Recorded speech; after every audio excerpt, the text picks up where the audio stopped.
At the dinner, nobody understood the German investor, until the cleaning lady's daughter started translating. The restaurant Le Chateau was shining like never before that Thursday. Crystal chandeliers reflected golden light onto impeccably set tables. In the private room, 6 men in dark suits adjusted their ties and checked their watches every minute, exchanging nervous glances. Charles Spencer, or Charlie as his closest friends called him, walked between the tables with firm steps, but his rigid face betrayed his tension. At 42, the owner of Spencer Investments was known for his calculated coldness. That night, however, it was impossible to hide his concern. "Kurt arrives in 20 minutes, announced Henry, his assistant, approaching with his phone in hand. The car just left the hotel. Charles simply nodded, running a hand through the graying hair at his temples. "And the interpreter?" "Still hasn't confirmed. We've been trying to reach him since 4. His cell goes straight to voicemail." Charles closed his eyes for a moment. The deal with Kurt Weissmann, one of Germany's biggest investors, was the salvation of Spencer Investments after 2 years of below-expected results. $67 million were on the line, and Weissmann was known for speaking exclusively in German during negotiations, a tactic to observe how potential partners handled pressure.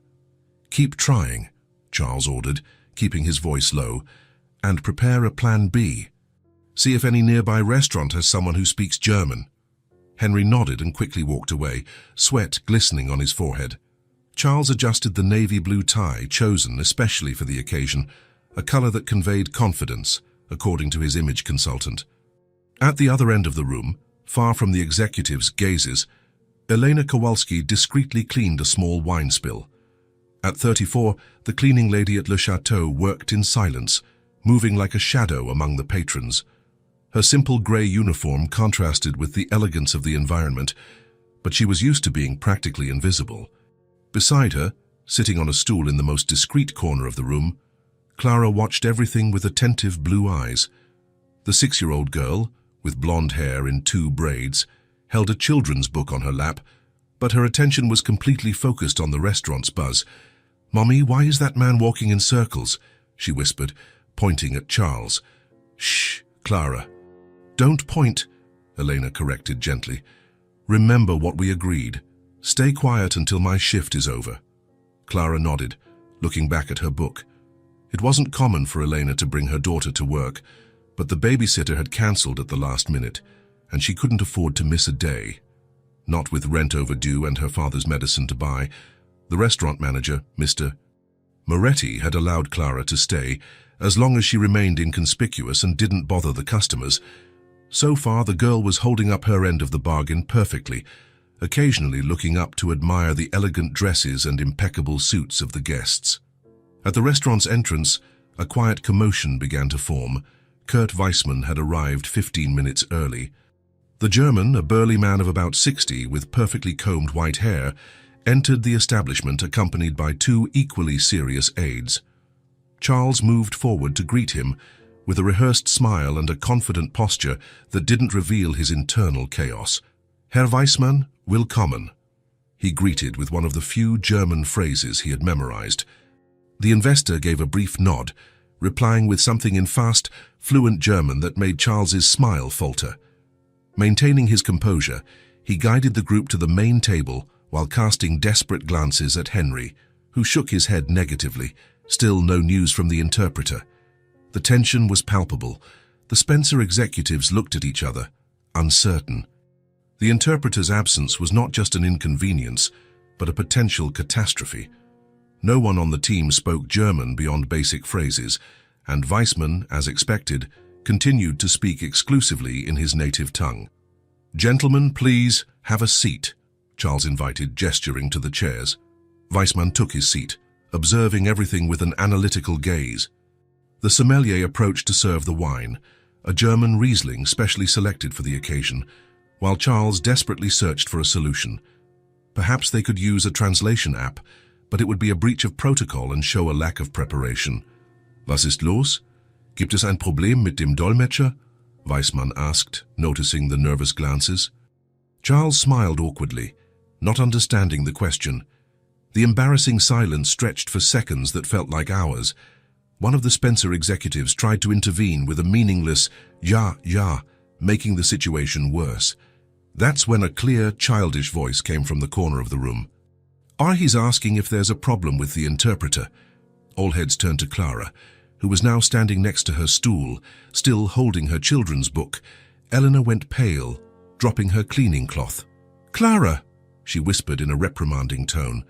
Charles stared at the girl, initially confused, then intrigued. You understand German?" he asked, taking a few steps closer. Clara nodded shyly, a small strand of blonde hair falling over her eye. "Grandpa Walter taught me. He was born there," she answered, looking down at her worn shoes. "He says it's important to remember where we come from." A murmur went through the room. Weissmann, now visibly interested, addressed the girl in German, his voice deep but gentle. "Wie heißt du, kleines Mädchen?" Clara looked up, meeting the imposing man's gaze. "Clara," she replied. "Fragt meinen Namen," she explained to Charles, translating that the man had asked for her name. Elena approached her daughter, placing protective hands on her shoulders. "I'm sorry, Mr. Spencer. She didn't mean to interrupt. We'll go back to our corner." Charles raised a hand, silencing her. His calculating eyes shifted between the girl and the German investor. Weissmann seemed genuinely interested, the first sign of emotion he had shown since his arrival. "Wie alt bist du, Clara?" Weissmann continued. "He wants to know my age," Clara translated, looking at Charles. "6 years old, sir," she answered in German, holding up 6 fingers. A small smile appeared on the investor's face. He spoke again, a longer sentence this time. Clara listened attentively, then turned to Charles. "He said he's impressed, that my grandfather taught me very well and that my German is very good for such a little girl." Charles made a decision in that moment, a risky one, but possibly the only way out of the impending disaster. "Elena," he said to the cleaning lady, who remained tense beside her daughter, "could your daughter help us tonight?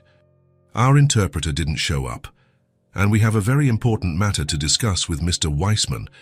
Eleanor's eyes widened in surprise. "But, sir, she's just a child. She doesn't understand business." "A child who speaks fluent German," Charles completed. "It will only be for tonight, and Spencer will compensate you generously for the service." Elena hesitated, looking at Clara, who was watching the conversation with curiosity. "What do you think, Clara?" she asked gently.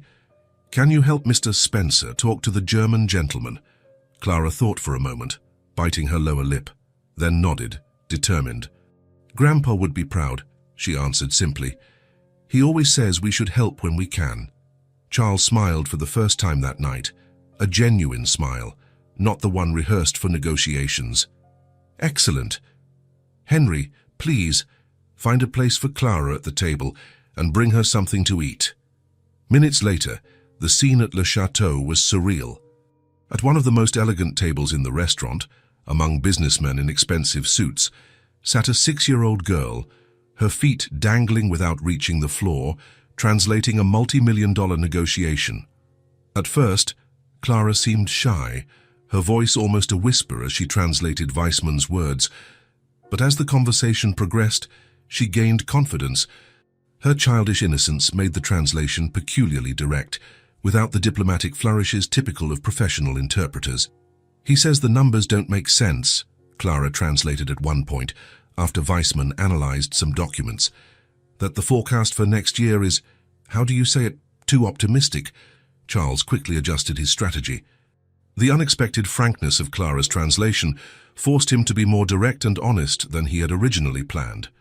To his surprise, this seemed to please Weissmann, who valued clarity above all else. "Tell him we recognize the optimism of the projections," Charles replied, looking directly at Clara.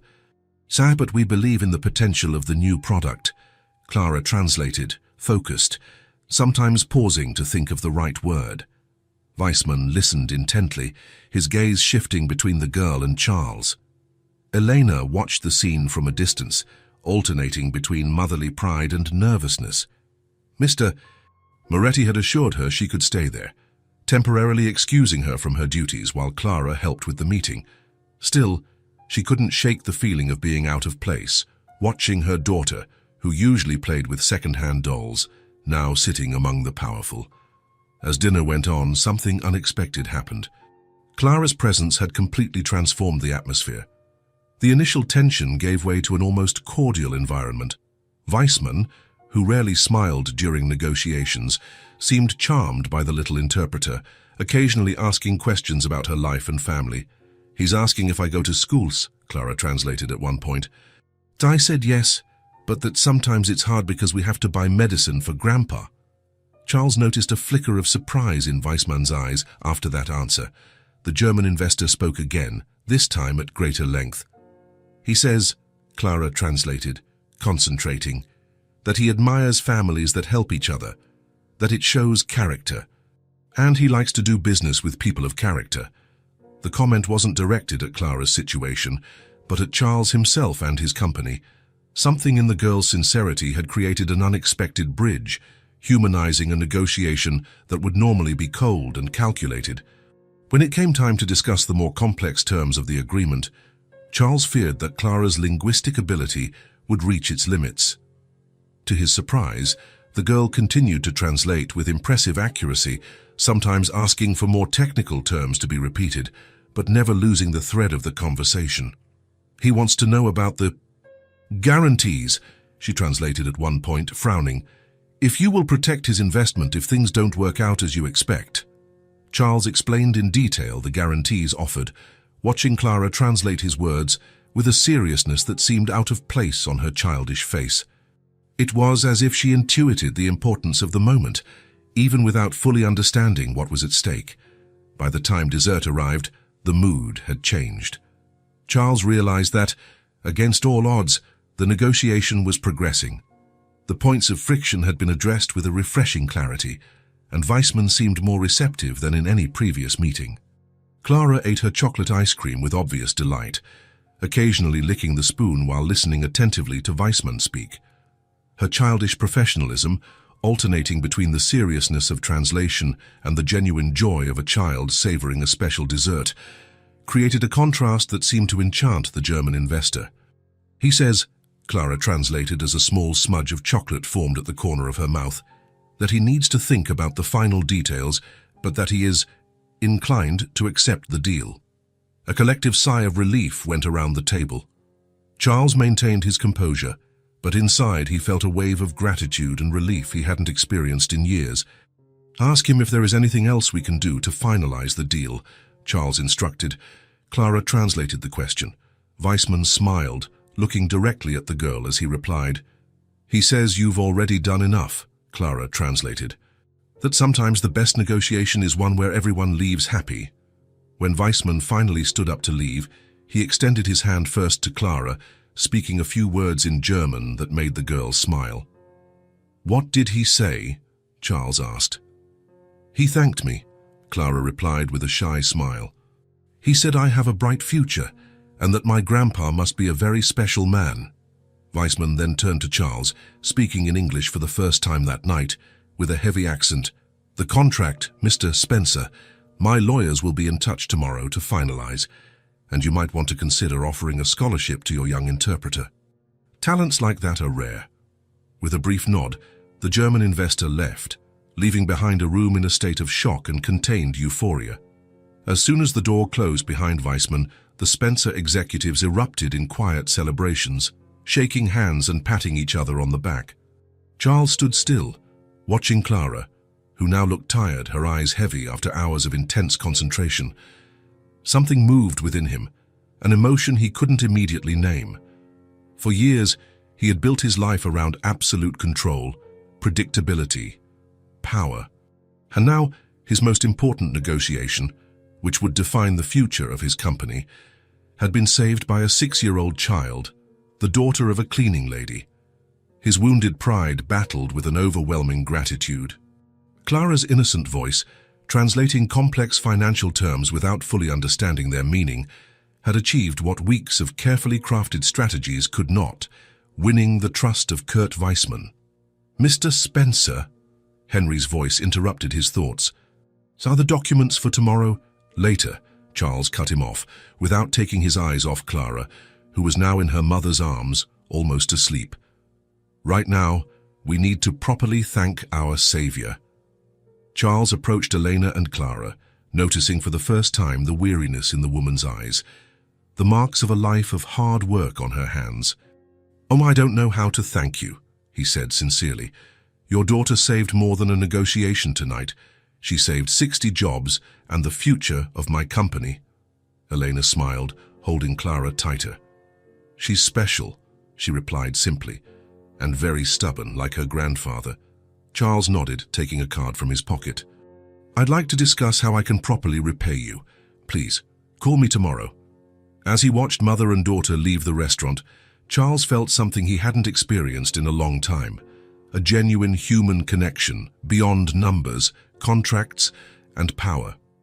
Clara had touched something inside him that he thought was dormant, or perhaps lost forever. That night, returning to his lonely penthouse overlooking the city, Charles couldn't get Clara's face out of his mind, the way she translated with such seriousness, alternating with moments of pure, childish innocence, the simplicity with which she had mentioned her sick grandfather, without self-pity or drama. For the first time in years, he fell asleep thinking not of strategies or acquisitions, but of a little blonde girl with clear eyes whose purity had illuminated a path he didn't know he needed to follow. And, also for the first time in a long time, he felt something different from ambition and coldness. He felt hope. 3 days had passed since the dinner with Kurt Weissman.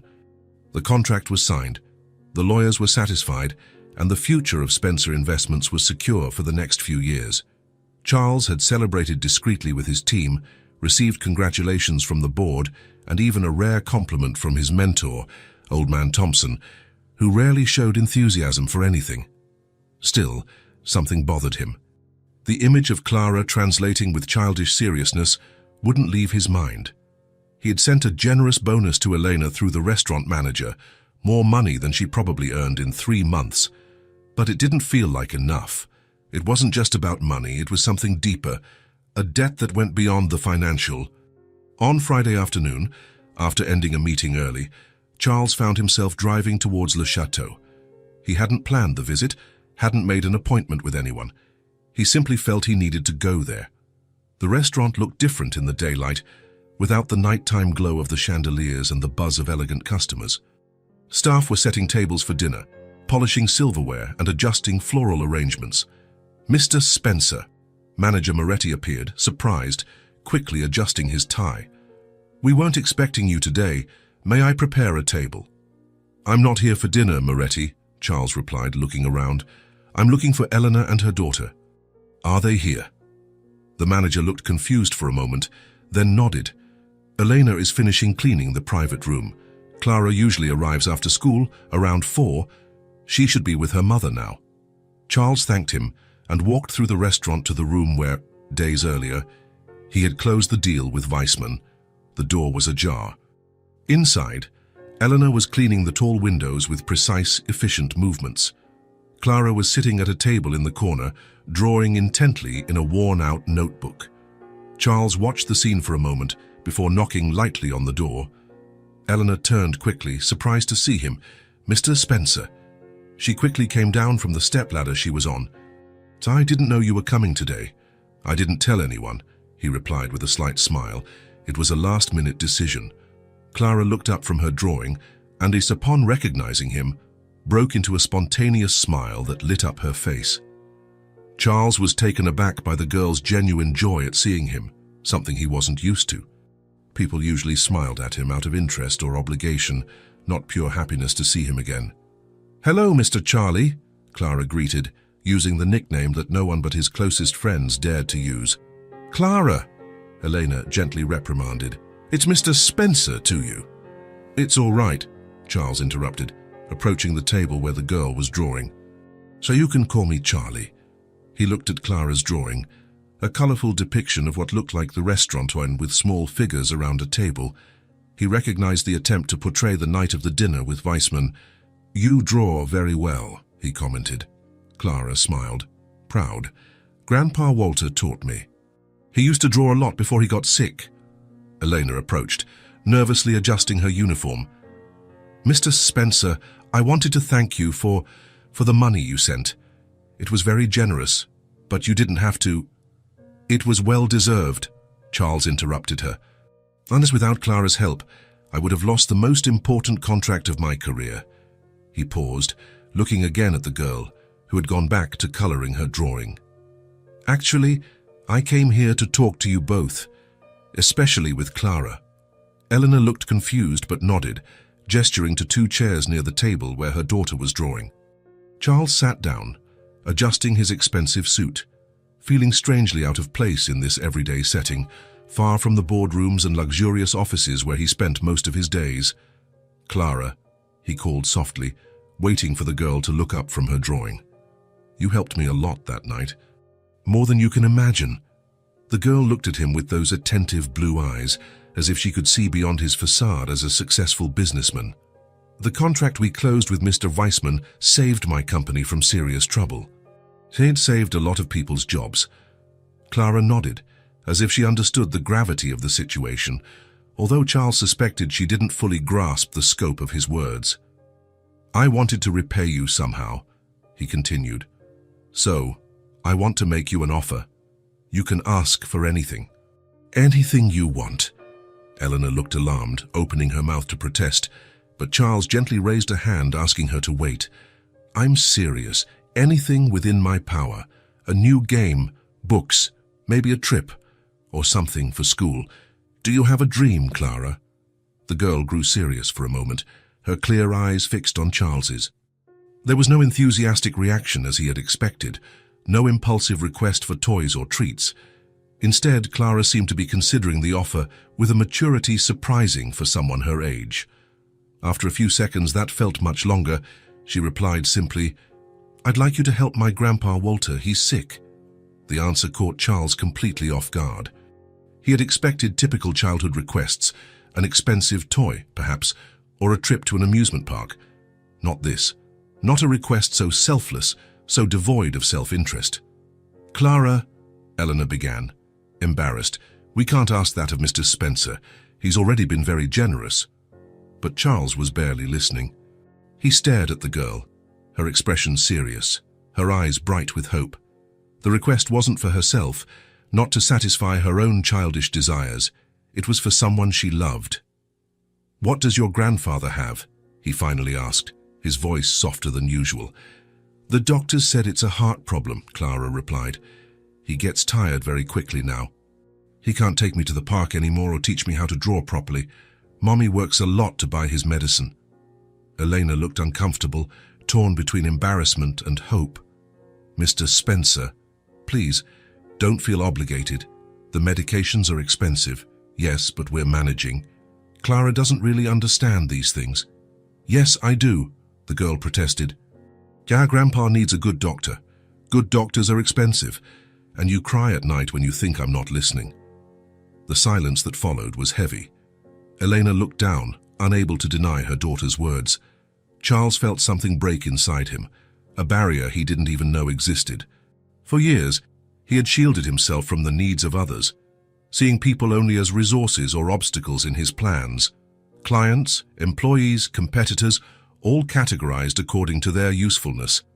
But Clara was different. Her disarming honesty, her direct and sincere gaze, her genuine concern for her sick grandfather, all of it hit Charles in a place he thought had long been dormant. "I'd like to meet your grandfather," he said finally, surprising himself as much as Elena, "and see what I can do to help him." Clara's face lit up instantly, as if someone had turned on a light inside her. "Really? You're really going to help Grandpa?" Charles nodded, feeling a strange mix of emotions. There was a satisfaction there different from anything he had ever experienced, different from closing million-dollar deals or outmaneuvering competitors.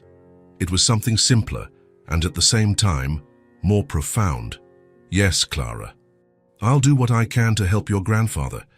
Eleanor looked at him with a mixture of gratitude and suspicion, as if she couldn't quite believe that a man like Charles Spencer was really willing to help her family without some hidden agenda. "Why would you do this for us?" she finally asked, her voice almost a whisper. Charles looked at Clara, who was now smiling, enthusiastically returning to her drawing, probably already adding this new development to her visual story. "Because sometimes," he replied slowly, searching for the right words, "we need to be reminded of what truly matters."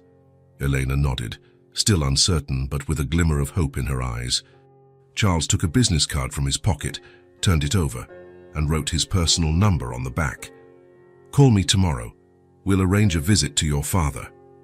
As he stood up to leave, he felt Clara's small hand take his for a moment.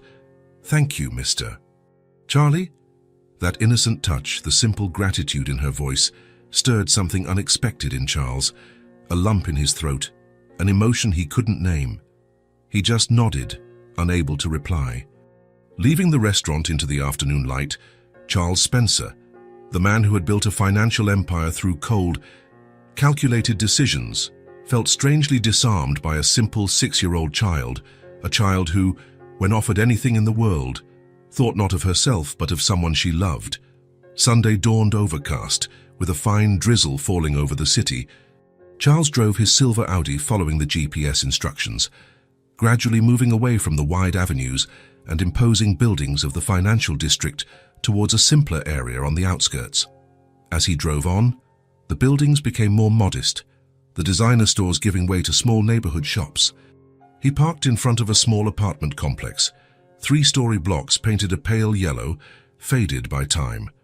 He looked at the address on his phone, confirming he was in the right place, and felt a momentary hesitation, an unusual feeling for someone accustomed to making quick decisions involving millions. Why was he here? He could have simply sent a generous check, hired the best doctors, handled everything from a distance. However, the memory of Clara's hopeful eyes kept him firm in his decision. He had given his word, and something about that child made him want to keep it personally. He got out of the car, feeling the curious gazes of the residents. His cashmere coat and Italian shoes made him stand out immediately in that simple setting. He went up to the second floor, finding apartment 203 at the end of the hallway. The paint on the door was peeling, but there was a small handmade wreath hanging there, made of colorful paper flowers.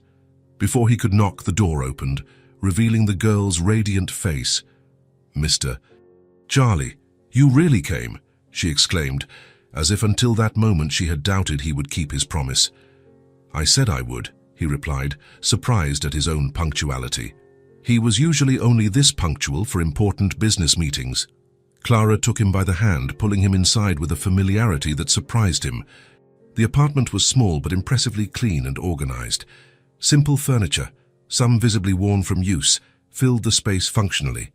A 2-seater sofa with a few discreet patches, a small dining table with 4 chairs, and a modest bookshelf with a few books. The walls, though the paint was worn in places, were decorated with colorful drawings, certainly Clara's work. "Our mommy is finishing lunch," Clara explained, still holding his hand. "She made roasted chicken and potatoes. It's Grandpa's favorite." Charles noticed the pleasant smell coming from the small kitchen, where Eleanor moved efficiently between the stove and the sink. She turned upon hearing her daughter's voice, wiping her hands on her apron. Her blonde hair was tied in a simple bun, and she wore jeans and a blue blouse, so different from the grey restaurant uniform that Charles almost didn't recognize her.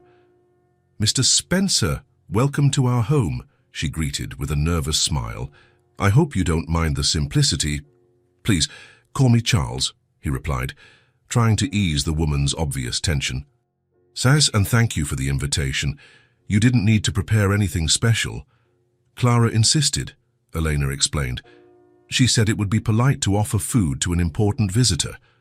The girl smiled, proud of her etiquette. "And where is your father?" Charles asked, looking around. "Grandpa is in his room," Clara answered, pulling him by the hand again. "He always rests a little in the morning. The doctor said it's important. Come on, I'll introduce you." She led him down a short hallway to a room at the end. The door was ajar, and Clara knocked lightly before entering. "Grandpa, I brought Mr. Charlie to meet you." The room was simple and cozy. A single bed took up most of the space, covered with a neatly arranged blue quilt. Beside it, a small table with organized medicines, a glass of water, and a small antique radio playing classical music at a low volume. On the opposite wall, a bookshelf with worn books, some in German. A worn armchair stood near the only window, which let in the soft light of that overcast morning. Sitting in the armchair was a man of about 75, thin, with thinning white hair. He wore a blue wool sweater over a plaid shirt. His hands, resting on an open book, showed prominent veins and age spots, but they still looked strong, hands that had worked hard throughout his life. What impressed Charles most, however, were his eyes, blue like Clara's. They conveyed a serenity and kindness that contrasted with his evident physical fragility. When the old man smiled, his whole face lit up, the wrinkles around his eyes deepening like marks from a lifetime of smiles. "So this is the famous Mr. Charlie," Walter said, his voice low but firm, a slight German accent coloring his words. "My granddaughter hasn't talked about anything else for days." Clara ran to her grandfather, climbing onto his lap with the ease of someone finding their safest place in the world. Walter hugged her affectionately, kissing the top of her blonde head, and the contrast between his wrinkled hands and the girl's golden hair created an image that touched Charles in an unexpected way. "Charles, it's a pleasure to meet you, Mr. Walter," Charles said, stepping forward to shake his hand. "Your granddaughter is an extraordinary child." Walter shook his hand with surprising firmness. "Please, have a seat," he invited, gesturing to a nearby chair. "And I agree. Clara is our light. Everything I know, I try to pass on to her, languages, drawing, music. She absorbs knowledge like a sponge." Charles sat down, feeling strangely nervous, a sensation he rarely experienced, even in the most tense negotiations. There was something about Walter's calm presence that made him feel simultaneously at ease and uncomfortable. "She saved a very important negotiation for my company," Charles explained. "Her fluency in German was providential." Walter smiled, and stroking Clara's hair, who was now distractedly playing with a button on his sweater. "I started teaching her when she was just 3, he said with pride. "Children absorb languages like sponges, and I wanted her to know her roots." "You were born in Germany?" Charles asked, genuinely interested. "Yes, in a small town near Frankfurt. I came here when I was in my early 20s, looking for a better life." The conversation flowed with surprising ease. Walter, despite his frail physical condition, had a sharp mind and a captivating way of telling stories. He spoke of his youth in Germany, his arrival in the new country, the various jobs he'd had, in factories, restaurants, and finally as a gardener at the homes of wealthy families. Clara remained on his lap the entire time, occasionally contributing to the conversation or correcting a detail in her grandfather's narrative, showing she had heard those stories many times. "Grandpa tells the best stories," she said to Charles. "He's seen things we only read about in books." Charles watched the interaction between the two, noticing the strong bond that united them. It was more than just family love. There was a complicity, a mutual understanding that transcended the age difference. Elena appeared at the door, announcing that lunch was ready. Walter tried to get up, but the effort made him cough and momentarily lose his breath. "Grandpa, remember what the doctor said?" Clara gently scolded him, getting off his lap. "So I'll help you." With a naturalness that indicated a daily ritual, the girl reached for a small oxygen tank near the armchair, adjusting the mask on her grandfather's face with the skill of someone who had done it hundreds of times. Walter took a few deep breaths while Clara waited patiently, her small hand resting on her grandfather's arm. Charles watched the scene in silence, an unexpected emotion tightening his chest. The interaction between the frail old man and the 6-year-old girl overflowed with a love and dignity he had rarely witnessed. There was no drama, no laments, just a mutual care as natural as breathing.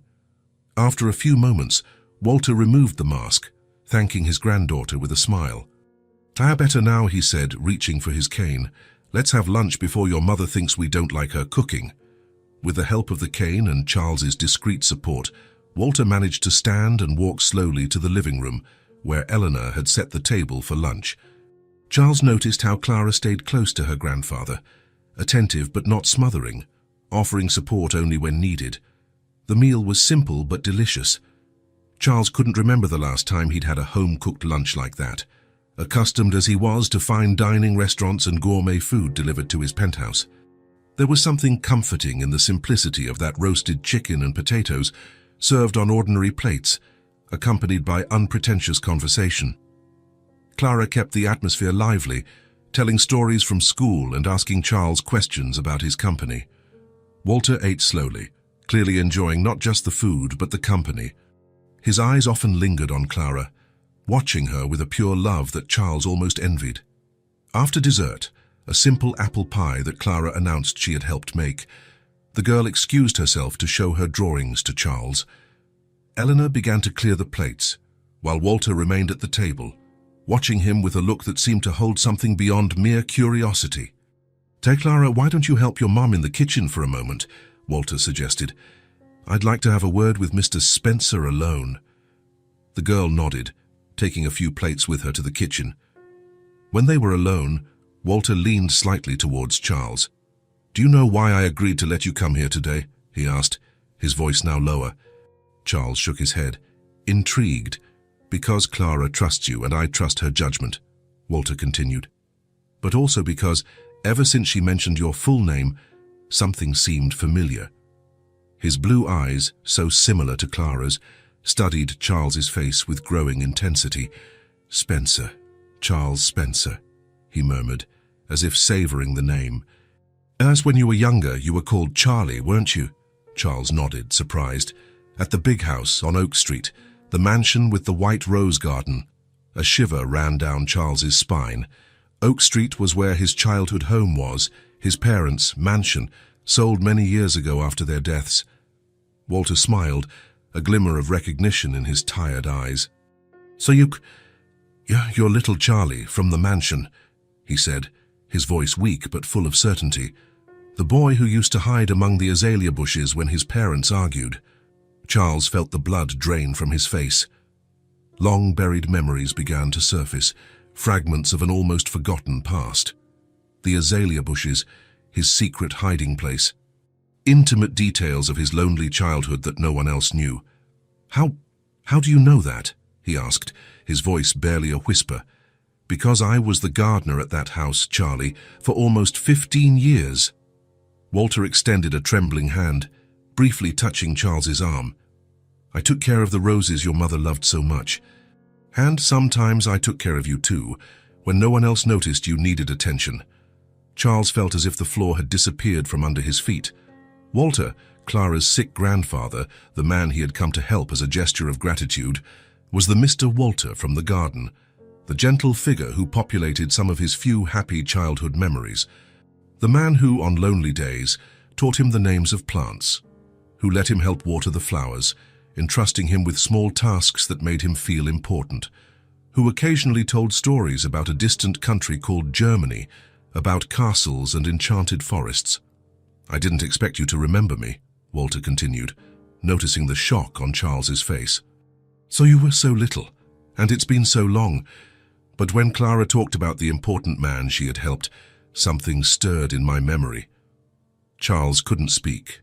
An avalanche of emotions and memories washed over him. The smell of wet earth, the sound of pruning shears working on the bushes, the calm voice explaining the difference between tulips and daffodils, the taste of the German cookies that occasionally appeared in a small package, like a secret gift. "You used to give me cookies," he finally managed to say, his voice unrecognizable even to himself. "Lebkuchen, in the winter." Walter smiled, his eyes shining with restrained emotion. "You remember," he said softly. "I always knew you had a good memory and a kind heart, hidden under all that premature seriousness. You were an unusual child, Charlie. So observant, so sensitive. I sometimes worried about you, alone in that huge house." Charles felt something warm and wet on his face and realized with a shock that they were tears, something he hadn't experienced in years. Memories continued to surface, like bubbles rising to the surface of a deep lake. Walter's infinite patience with his incessant questions about every plant, every insect, every natural phenomenon. "I remember," he said, his voice regaining strength. "I remember you, Mr. Walter." Walter's revelation triggered an avalanche of memories in Charles. Sitting in that simple room, he closed his eyes for a moment, letting himself be transported to the past. Suddenly, He saw himself again as an 8-year-old boy, running through the gardens of the mansion on Oak Street, the perfectly manicured lawn under his feet, the scent of roses in the air, the metallic sound of pruning shears working on the bushes. And Walter, always Walter, with his straw hat and calloused hands, tending to the plants with the dedication of someone cultivating treasures. "Be patient, Charlie," Walter would say in that distant memory as he showed the boy how to plant sunflower seeds. "Nature has its own time. We can't rush a flower to bloom, just as we can't force people to grow up before their time." Charles remembered Sunday mornings when his parents slept in late after elegant parties, and he would sneak out to the garden, knowing he would find Walter working, even on his day off. "Why do you come to work when you don't have to?" he once asked him. Walter smiled, looking at the bed of tulips blooming in vibrant colors. "This isn't work for me, Charlie. It's love. When you do something for love, you don't count the hours or expect a reward. The beauty you help create is reward enough." The memories kept coming, more and more vivid. Walter teaching him to identify birds by their song. Walter showing him how nature worked in cycles, how each season had its own beauty, how even winter, seemingly barren, prepared the way for the explosion of life in spring. "Everything in life has its purpose, Charlie. Even what seems useless or ugly at first sight," he would say, showing the boy how dead leaves turned into compost for new plants. "Sometimes it's in our losses that we find our greatest gains. It takes wisdom to see that." A wave of shame washed over Charles. How could he have forgotten? How could he have buried so deeply these precious memories, these teachings that, he now realized, had shaped fundamental parts of who he was? When Walter disappeared from the mansion, now Charles remembered clearly, he had asked his parents for days, weeks, where the gardener was. "He's gone," they answered coldly. Forget him. He was just an employee. And Charles, still a child, eventually did as he was told. He forgot, or pretended to forget. "Charlie!" Walter's voice, now old and frail, brought him back to the present. "Are you all right?" Charles blinked, realizing that silent tears were streaming down his face. How long had it been since he cried? He couldn't remember. "I'm fine," he answered, discreetly wiping his eyes. "Just remembering." Walter nodded, understanding perfectly. Memories are like dormant seeds. Sometimes they lie under the earth for years, seemingly dead, until the right conditions awaken them again. Eleanor entered the room, announcing that coffee was ready. Clara followed closely behind, carrying a drawing pad and colored pencils. For the rest of the visit, Charles remained quieter, absorbing the affectionate simplicity of that home, so different from his luxurious and empty penthouse. He watched Clara draw intently, her tongue stuck between her teeth in creative effort, so much like her grandfather in her gestures and mannerisms. In Clara's room, Charles saw walls covered with drawings, flowers, people, animals. One in particular caught his eye, a tall man with graying hair working in a garden, while a little blonde girl watched him. "That's Grandpa, when he was a gardener," Clara explained. "He tells me stories about the gardens he used to take care of, and I imagine what it would be like to be there with him." Charles felt his throat tighten. That scene, in its childish simplicity, was exactly what he himself had experienced so many times. Looking out the window, Charles saw children playing in the apartment complex's courtyard. He remembered Walter encouraging him to play with the employees' children, despite his shyness. The fear of being rejected is like a fence we build around ourselves. It protects us, yes, but it also prevents us from exploring the garden beyond. That fence eventually became a wall over the years, thick, high, seemingly impenetrable. Charles had built his adult life inside that wall, convincing himself that the security and control it provided compensated for the loneliness. When it was finally time to leave, Charles felt transformed. Something fundamental had changed within him, as if a long-locked door had suddenly been opened, allowing light and fresh air into forgotten chambers of his being. He said goodbye to Walter with a careful hug, promising to return soon. Eleanor thanked him once again for his visit and the help he had offered. At the door, Clara stopped him, holding out a piece of paper. "For you, Mr. Charlie," she said with childish seriousness. It was a simple but expressive drawing. 3 figures holding hands, a man in a suit, clearly him, an elderly gentleman, Walter, and a little blonde girl, Clara. Above them, a large yellow sun was smiling. "So you don't forget us," Clara explained. Charles held the paper carefully, as if it were a fragile and priceless treasure. In that moment, he promised himself that this time would be different. This time he would not forget. Charles wasted no time. The morning after his visit to Walter's home, he called Dr. Lawrence, his personal physician for over a decade. "I need a referral," he said, skipping the usual pleasantries. "The best cardiologist in the city. Cost is not an issue." 3 days later, Walter was being examined by Dr. Steinberg, a renowned specialist who usually had a months-long waiting list. The diagnosis confirmed what they already knew, a chronic heart condition, aggravated by age. But the new proposed treatment offered more promising prospects than the basic care Walter had been receiving. "I don't know how to thank you," Elena said when Charles explained the arrangements he had made.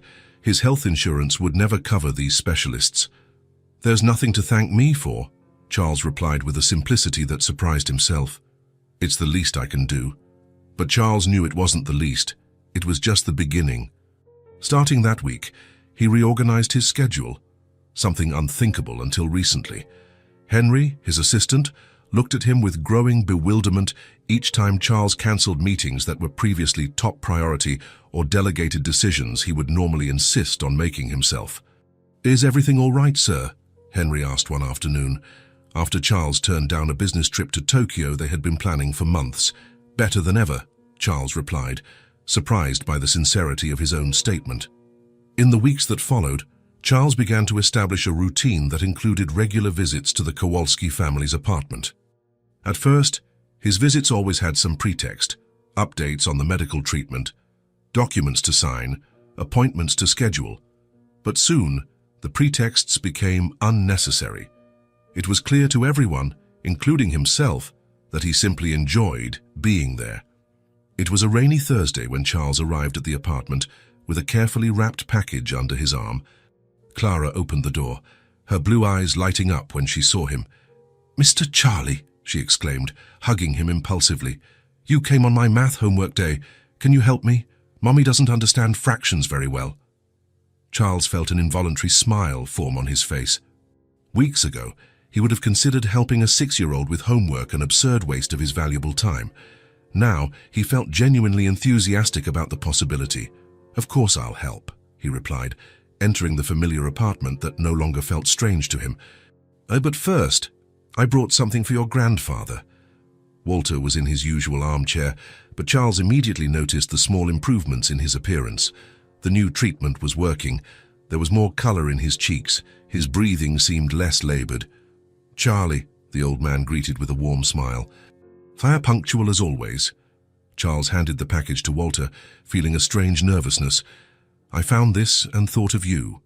Walter opened the wrapping carefully, revealing an old book on gardening, a long out-of-print collector's edition. "My goodness," Walter murmured, running his trembling fingers over the embossed cover. "And I remember looking at this book in shop windows so many years ago. I could never afford it." "Open it," Charles suggested. Walter complied, and his eyes widened when he found a yellowed photograph pressed between the pages. In it, a much younger Walter and a little Charles were smiling next to a newly planted rose bush. "For you kept this?" Walter asked, his voice trembling with emotion. "I found it in an old box in storage," Charles explained. "I didn't know I still had it until I started looking." The truth was, Charles had spent hours rummaging through boxes of memories he had deliberately ignored for years, determined to find that specific photograph he remembered being taken the day they planted the Rosa alba maxima. Clara leaned over the arm of her grandfather's chair, studying the photograph with interest. "That's you, Grandpa. And is that little boy Mr. Charlie? He was little like me."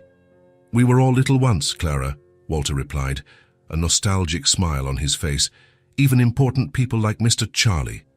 "You were important too," Charles said, surprising himself with the emotion in his voice. "More than I realized at the time." Elena, who was watching the scene from the kitchen, quickly wiped away a tear before announcing, Dinner is almost ready. Clara, wash your hands and help set the table, please. But Mr. Charlie is going to help me with my fractions, the girl protested.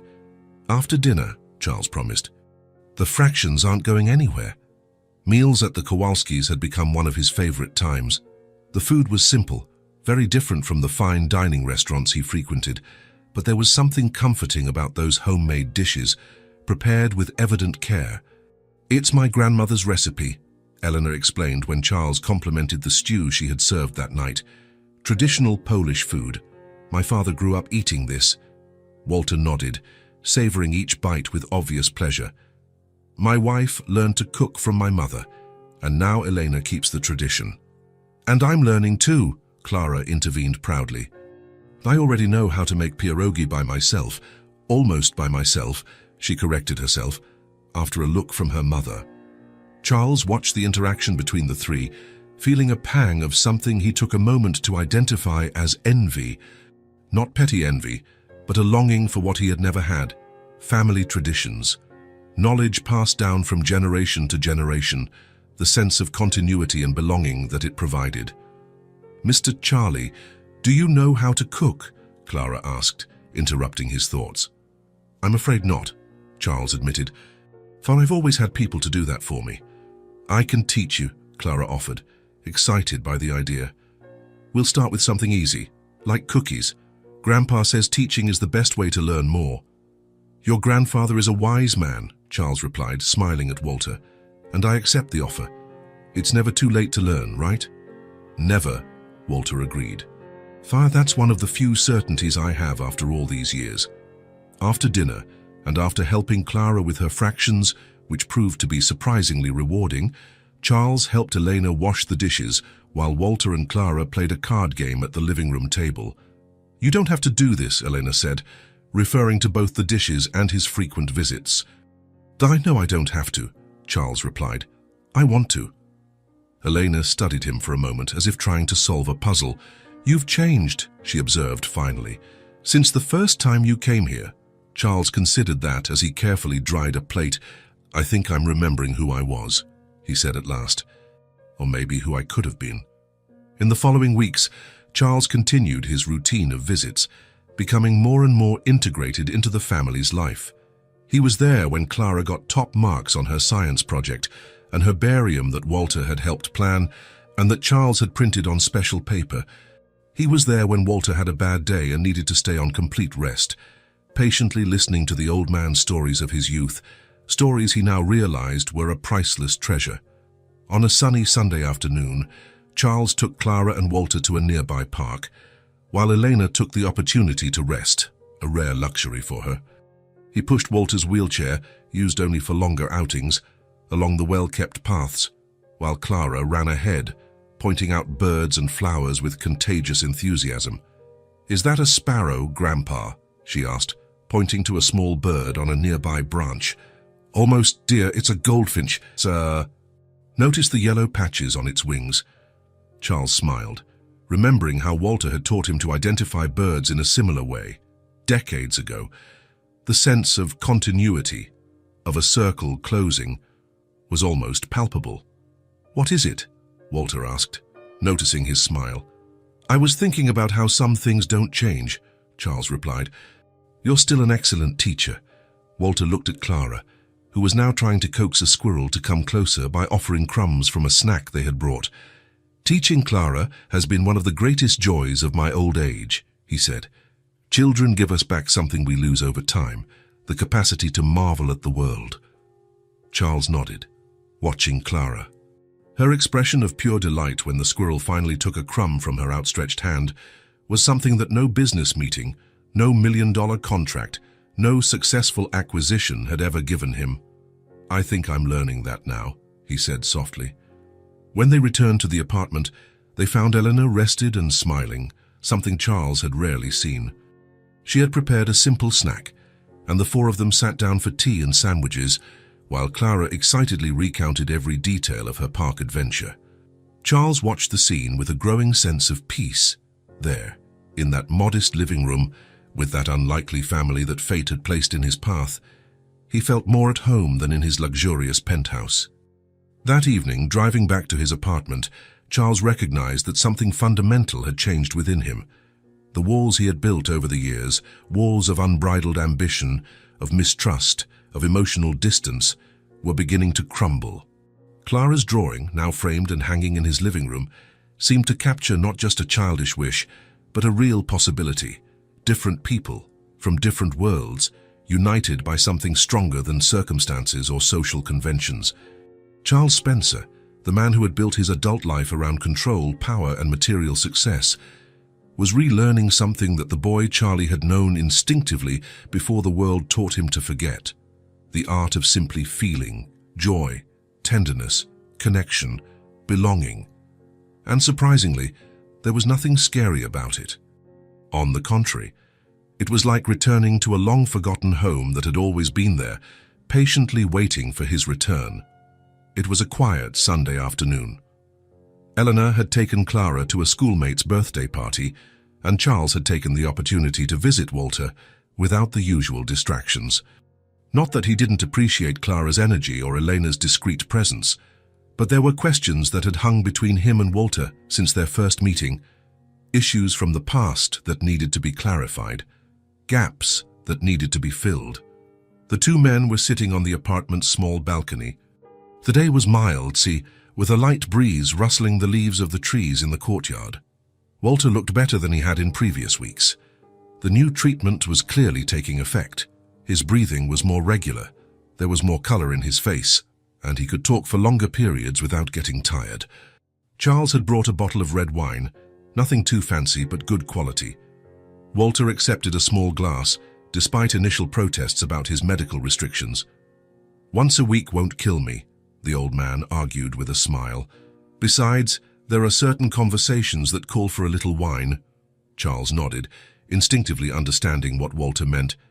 There was a subtle tension in the air, a sense that they were on the verge of something important, of a long-delayed revelation.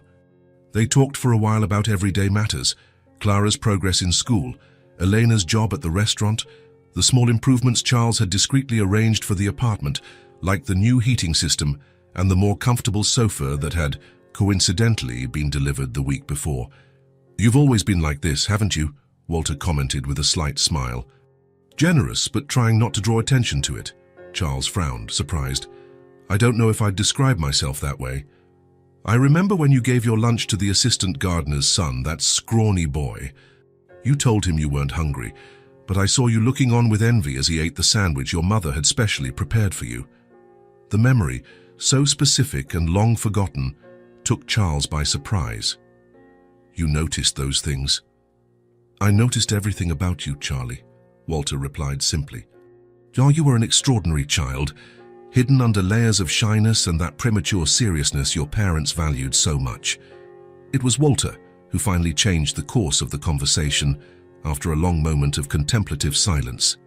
"Have you ever wondered, Charlie, why I disappeared so suddenly from the mansion?" Charles took a sip of wine, buying time. So of course he had wondered. The question had been tormenting him since their reunion, but something had stopped him from asking directly. Perhaps fear of the answer, perhaps respect for Walter's timing. "Many times," he finally admitted.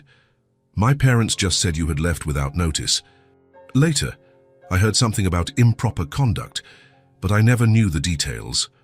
Walter nodded slowly, looking past the balcony railing as if he could see the past materialized on the horizon.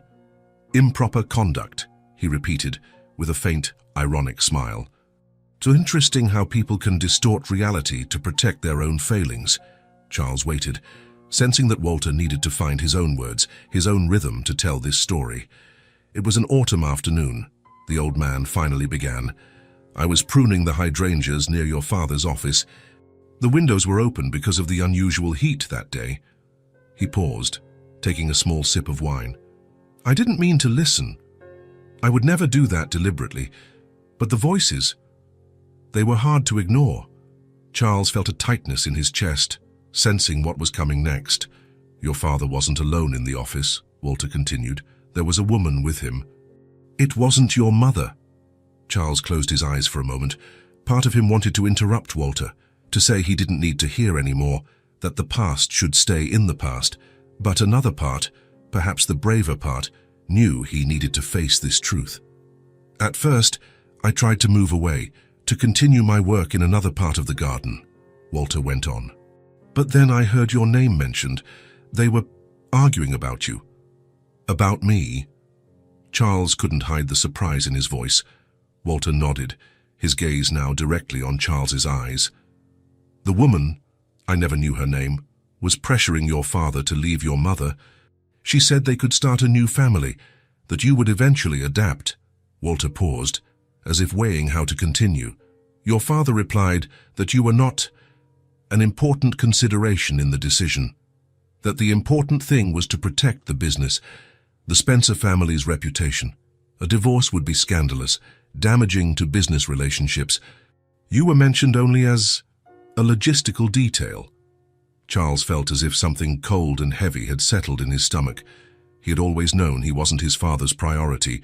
Richard Spencer lived for business, for the expansion of the financial empire he had built. But to hear that he had been discussed as a logistical detail was painfully revealing. I didn't realize your father had seen me through the window, Walter continued. I only noticed when, the next day, he called me into his office. He didn't directly mention what I had heard, but he said he no longer required my services. When I tried to argue, to mention my years of dedication, he was ruthless. He said if I caused any trouble, he would make sure I never worked on any prestigious property in the city again. Walter sighed, a heavy sound of resignation. I had a young daughter to raise. Elena was only 5, and my wife had recently passed away. I couldn't risk it, so I left without saying goodbye to anyone, not even you, Charlie. That was the hardest part. The silence that followed was thick, heavy with restrained emotions. Charles felt a turbulent mix of feelings, anger at his father, sadness for the loss Walter had represented in his childhood, shame for never having questioned the official story. I didn't leave the mansion by choice, Charlie, Walter concluded, his voice now firmer.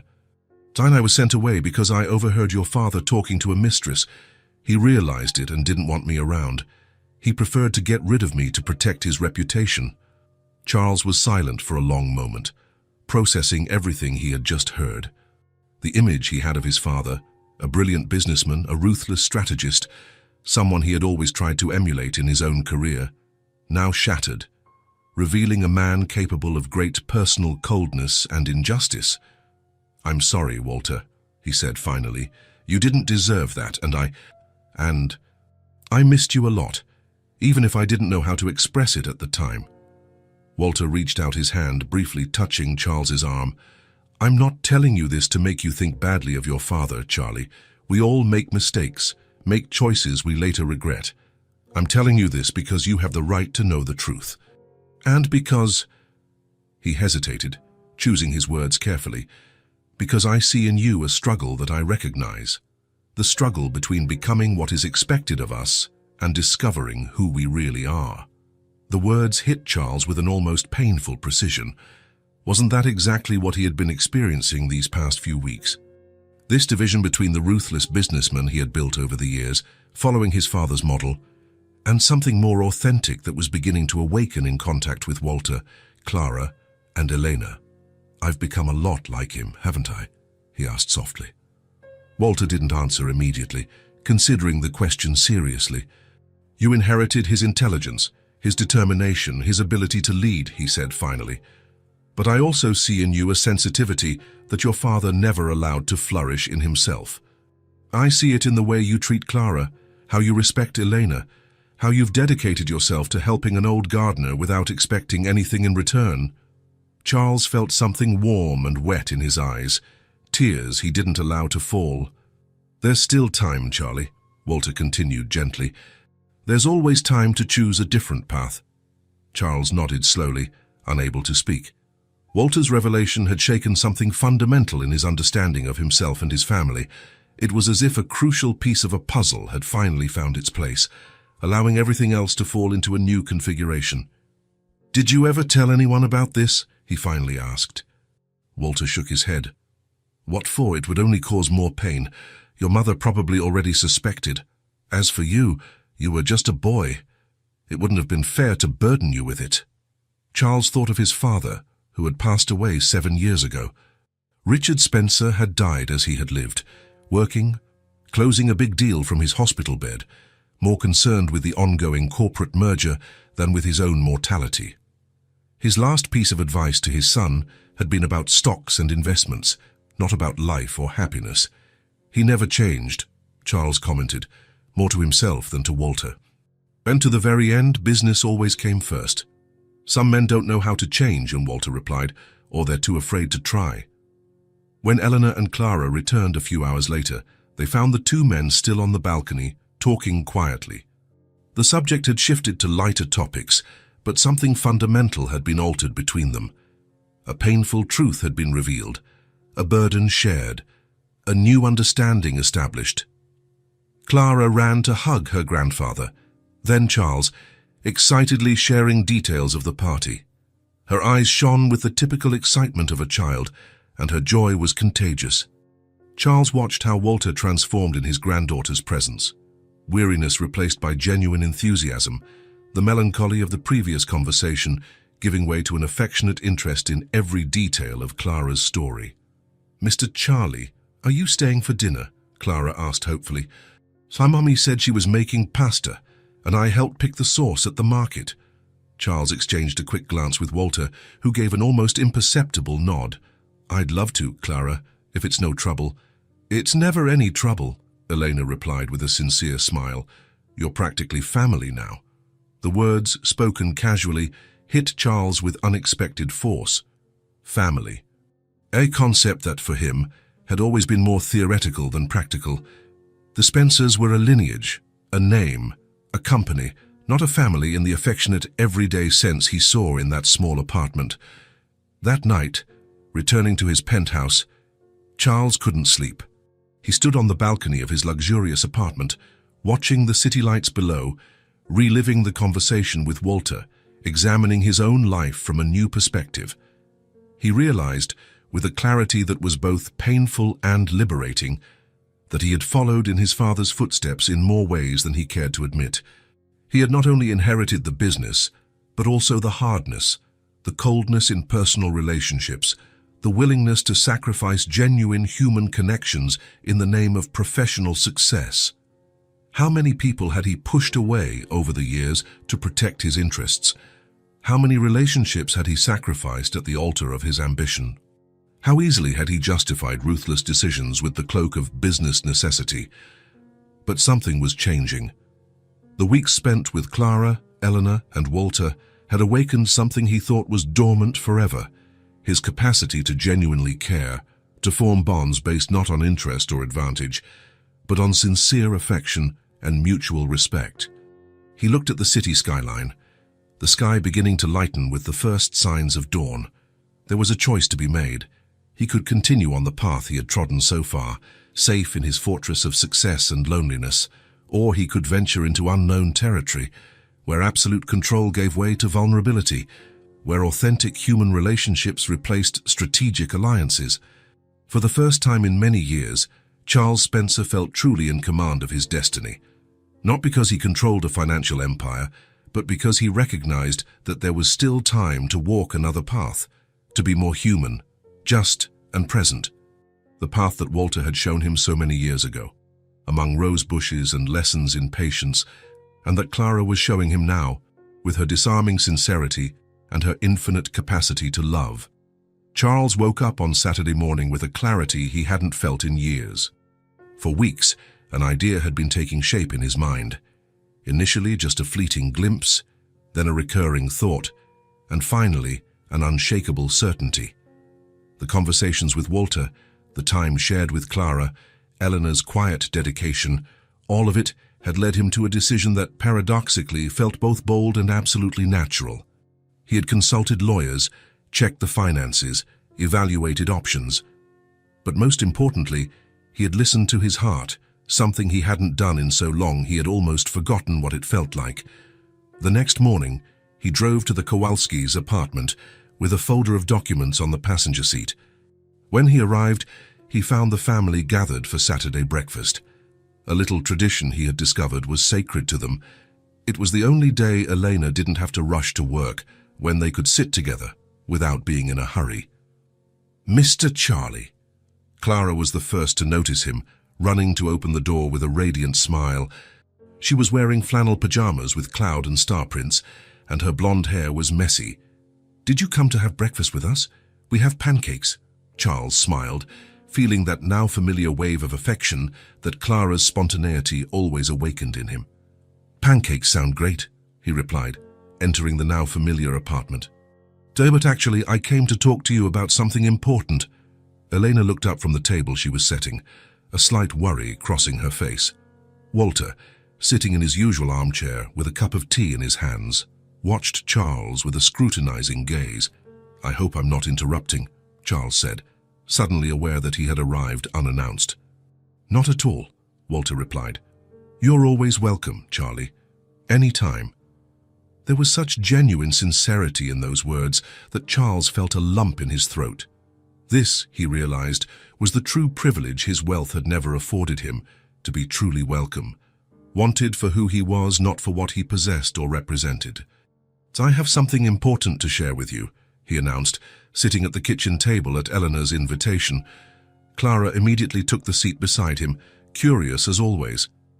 "Is it a surprise?" the girl asked, her blue eyes shining with anticipation. "In a way, yes," Charles admitted, smiling at her before turning back to Elena and Walter. "Over the last few weeks, I've been thinking a lot about the future, about what really matters." Walter nodded, as if he understood exactly what Charles meant. "You welcomed me into your home, into your lives, with a generosity that transformed me," Charles continued, choosing his words carefully. "I want to give back in some meaningful way." "You've already done so much for us, Charles," Elena intervened, her voice soft. "My father's treatment, the small improvements to the apartment." "That was just the beginning," Charles replied, opening the folder he had brought with him. "What I have in mind is something more permanent." He took out some photographs from the folder and laid them on the table. They showed a two-story house with a small front garden located in a quiet residential neighborhood.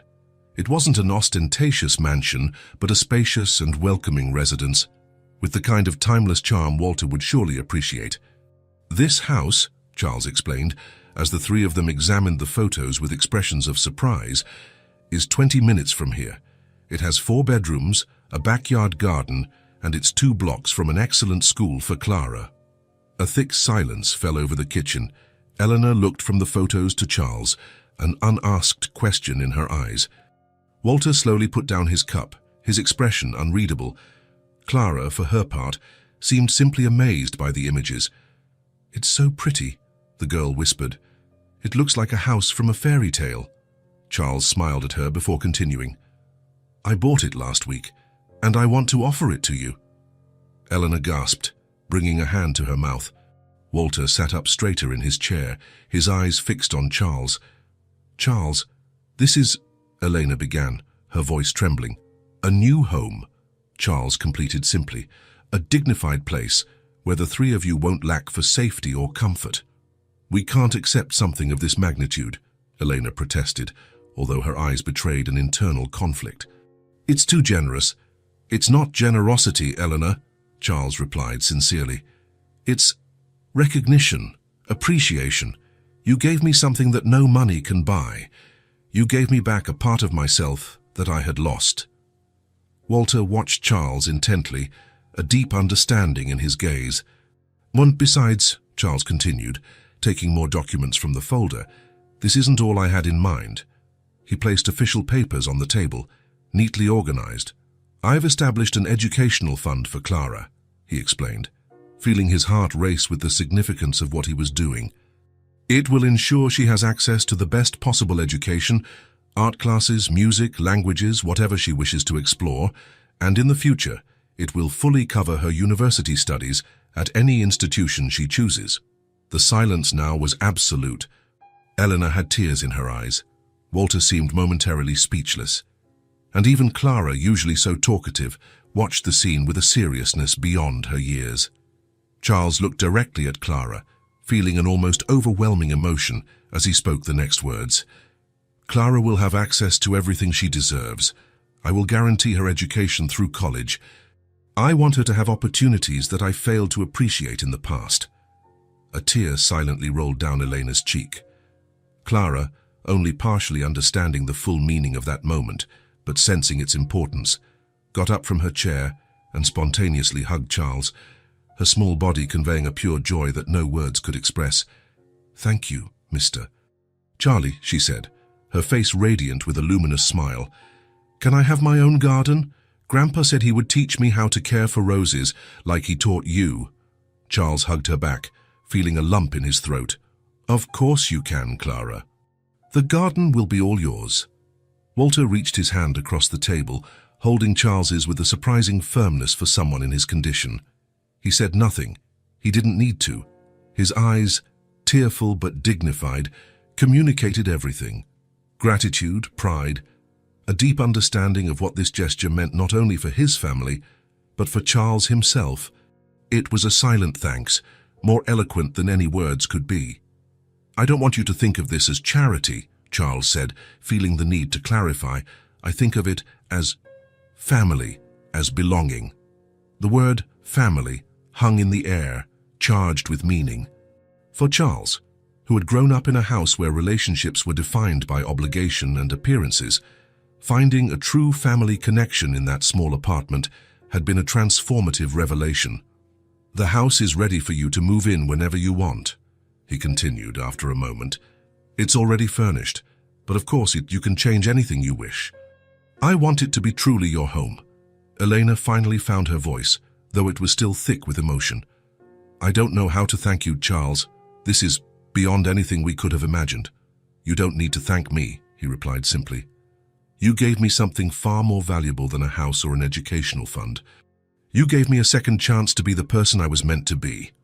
That morning, as the autumn sun lit up the small kitchen, something profound and significant changed in the lives of those four people. For the Kowalski family, it was the beginning of a new life, full of possibilities and security. For Charles Spencer, it was the culmination of a journey of rediscovery, not just of the boy he once was, but of the man he had finally chosen to become. When Clara insisted that they all have breakfast together, celebrating what she called the happiest day, Charles realized he had found something his father, with all his wealth and power, had never managed. A place where he truly belonged, not because of what he owned or had achieved, but simply for who he was. Spring arrived with an explosion of color in the garden of the Kowalskis' new home. Roses of different varieties, including the Alba Maxima, which Walter had insisted on planting, formed a vibrant carpet that could be seen from the street. Tulips, daffodils and lilies completed the scene that, in just a few months, had become the talk of the neighborhood. Mr. Kowalski's garden, as the neighbors called it, was admired by all who passed by. Few knew that the hands that created that beauty were the same ones that, decades ago, had designed and maintained one of the most prestigious gardens in the city at the Spencer Mansion. 6 months had passed since the family moved into the new house. 6 months of adjustment, discoveries, and above all, happiness. Walter's health had improved considerably. The fresh air, the pleasure of tending to his own garden again, and the absence of financial worries had worked a miracle that medicine alone could not have achieved. Elena continued to work at Le Chateau, not out of necessity, but by choice. "I need to maintain my independence," she had explained to Charles when he suggested she could quit her job. "I want Clara to understand the value of work, not just money." Charles had deeply admired this decision, recognizing in it the dignity that had always characterized Elena. Clara flourished like the plants in her grandfather's garden. At her new school, she excelled not only academically but also in arts and languages. Twice a week, she had piano lessons, an instrument she discovered she loved. On Sundays, she spent hours with Walter in the garden, learning about each plant, each flower, each cultivation technique, absorbing knowledge that spanned generations. As for Charles, the transformation was evident to everyone who knew him. In business circles, there was talk of his new approach, more balanced, less ruthless, yet curiously more effective. Spencer Investments was thriving like never before, now with a philosophy that valued not only profit, but also the human impact of every decision. Henry, his loyal assistant, was the first to notice the change. "You seem different, sir," he had commented once, after a meeting where Charles had turned down a highly lucrative deal for ethical reasons. "Different how?" Charles had asked, genuinely curious. "Lighter. More. Happy." Charles had smiled, offering no explanation. How could he explain that his life, once measured in acquisitions and professional victories, now found its true meaning in the simplest moments, like Sunday afternoons, which had become sacred in his schedule? No work commitment, no business emergency could interfere with the time he spent with Walter, Elena, and Clara. These were moments of simple joy, board games that Clara loved, and at which she became surprisingly competitive, quiet conversations with Walter about books and gardening, or simply watching Elena prepare a meal, occasionally offering help that she accepted with a patient smile at his lack of culinary skill. Charles, who once lived immersed in spreadsheets and financial reports, now found himself learning the Latin names of plants with Walter, helping Clara with her math homework, or simply listening to Elena tell stories of her childhood in Poland. These moments, so ordinary for many, were precious discoveries for him, small windows into a world of genuine human connections he had ignored for decades. One day, during one of these Sunday visits, Charles found Walter sitting alone on the porch, contemplating his garden with a serene expression. "Huss, do you know what I like most about this garden, Charlie?" the old man asked when Charles joined him.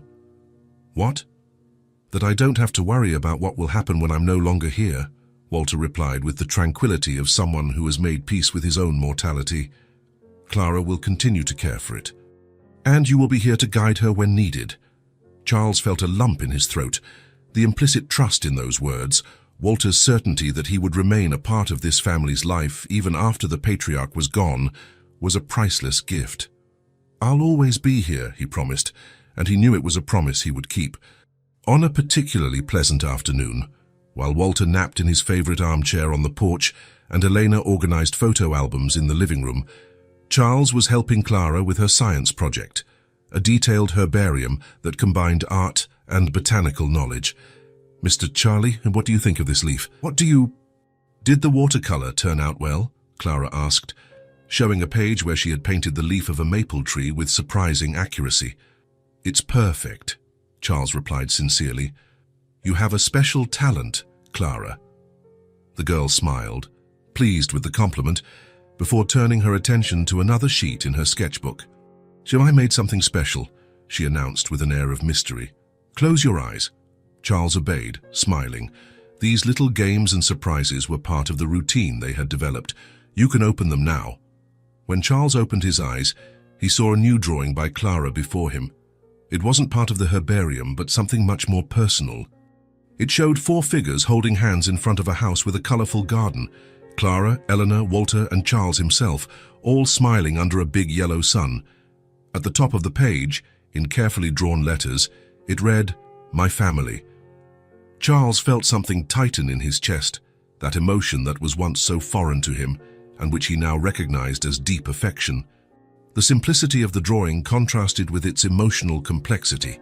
There he was, Charles Spencer, included without reservation in the family circle of these extraordinary people. "Do you like it?" Clara asked, watching him with those attentive blue eyes that seemed to see far beyond the apparent. "It's the most beautiful drawing I've ever seen," Charles replied, his voice slightly choked up. "It's for you to keep," Clara explained. "To put in your office, like the other one I gave you, so you remember us every day." The mention of the first drawing, the one Clara had given him saying it so you don't forget us, brought back the entire journey of the past few months. How that simple piece of paper had been the beginning of a transformation that not even the most visionary of businessmen could have predicted. Charles looked at Clara's expectant face, suddenly realizing everything he owed to this child. Without her improvised translation that night at the restaurant, without her disarming honesty and her infinite capacity to love, he would still be trapped in the golden prison he had built for himself. Crouching down to be at her eye level, Charles felt an emotion so intense he could barely contain it. His eyes welled up, something he would have once considered an unforgivable weakness, but which he now accepted as part of his rediscovered humanity. I'm a better person because you came into my life. Thank you, Clara, he said in a soft but firm voice. Clara, with the inexplicable wisdom that sometimes appeared in her comments, replied simply, "You were always good, mister." "Charlie, you just forgot." The girl then hugged him with that spontaneity that only children possess.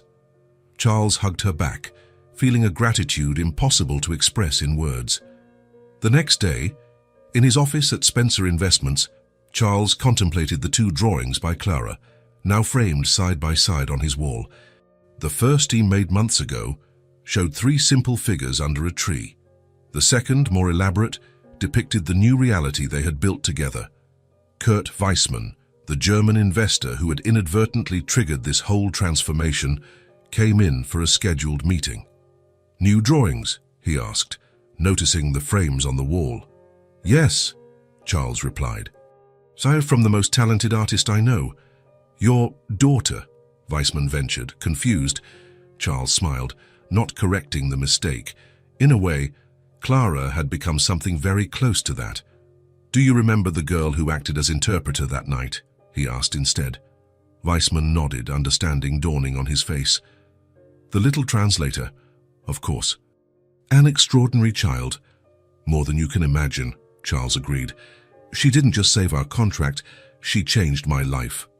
Later, on his way home, Charles reflected on how something seemingly small, an interpreter who didn't show up for a meeting, could trigger such profound changes, a series of coincidences that, in retrospect, seemed almost planned by fate.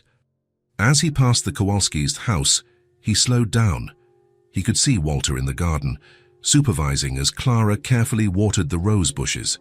Elena, on the porch, waved at him, inviting him to stop. Charles parked the car, feeling that now familiar sense of coming home. Not to the mansion where he had grown up, not to the luxurious penthouse where he lived, but to this simple place where he had found what truly mattered. His greatest achievement had not been the contract with Kurt Weissmann, but the love and humanity he had rediscovered alongside this unlikely family that fate had placed in his path. And for that, he would be eternally grateful to a little German translator, with messy blonde braids and the extraordinary ability to see the best in people, even when they themselves had forgotten that best existed. If this story touched your heart, subscribe to the channel and turn on notifications so you don't miss the next ones. Leave a like because it helps this story get recommended to more people. See you in the next story.